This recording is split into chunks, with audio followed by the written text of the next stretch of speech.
तो ऋषि पंचमी का व्रत 2022 में 1 सितंबर को रखा जाएगा। तो चलिए सुनते हैं ऋषि पंचमी का व्रत की कथा। तो एक बार विदर्भ नगरी में स्वयंजीत नामक राजा थे और उनके नगरी में एक किसान रहता था। उसका नाम सुमित्र था और उसकी पत्नी का नाम जयश्री था। जयश्री अति पतिव्रता थी, पर वो एक बार वर्षा ऋतु में जब वो खेती के काम में लगी हुई थी, रजस्वला होने के बावजूद वो घर के कामों में लग गई। कुछ दिन बाद वो दोनों मर गए। जयश्री कुतिया बनी और सुमित्र बैल बना। अपने अपराध के कारण वो दोनों अपने जो कुतिया और बैल की जोनी में गए। उनको पूर्व जन्म का सब कुछ याद रहता था। वो दोनों कुतिया और बैल के रूप में उसी नगर में अपने बेटे सुचित्र के यहाँ रहने लगे। धर्मात्मा सुचित्र अपने अतिथियों का पूर्ण सत्कार करता था। अपने पिता के श्राद्ध के दिन उसने ब्राह्मण को भोजन के लिए भोजन बनवाए और स्त्री किसी काम के लिए रसोई से बाहर गई थी। एक चील ने रसोई की खीर में मुँह दे दी। तो कुतिया का रूप में सुचित्र की माँ कुछ दूर से सब देख रही थी और वो जानबूझकर वो बहू को दिखाकर उस खीर में मुँह दे दी। तो बहू को बहुत गुस्सा आया और वो कुतिया को बहुत डंडे से मारकर निकाल दी और उसको जूठा भी खाने को नहीं दी।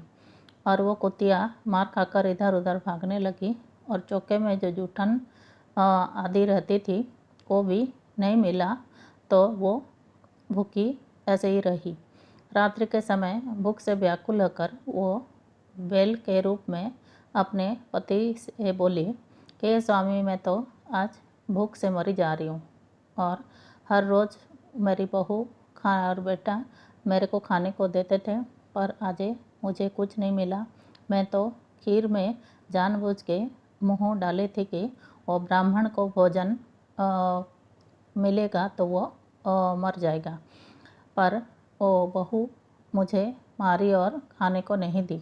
तब वो बैल बोला, तेरे पापों के कारण मैं भी इस जोनी में पड़ा हूँ और वो बच ढोते ढोते मेरी कमर तो टूट गई और आज भी मुझे बहुत दिन भर काम में लगे रहना पड़ा और खाने को भी ठीक से नहीं मिला।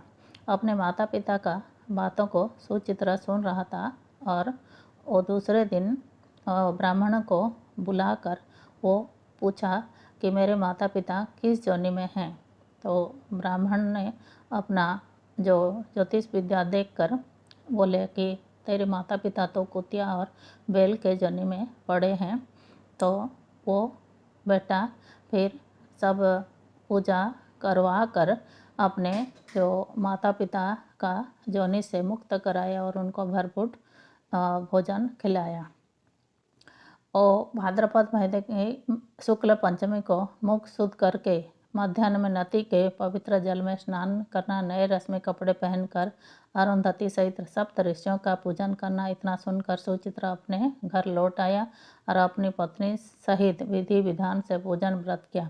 उसके पुण्य से माता पिता दोनों पशु जोनियों से छूट गए। इसलिए जो महिला श्रद्धापूर्वक ऋषि पंचमी का व्रत करती है वह समस्त सांसारिक सुखों को भोग कर वैकुंठ को जाती है।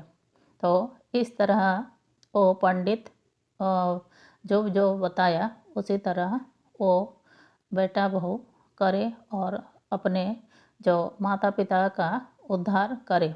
तो इसीलिए ऋषि पंचमी का व्रत करना चाहिए और कथा सुनना चाहिए।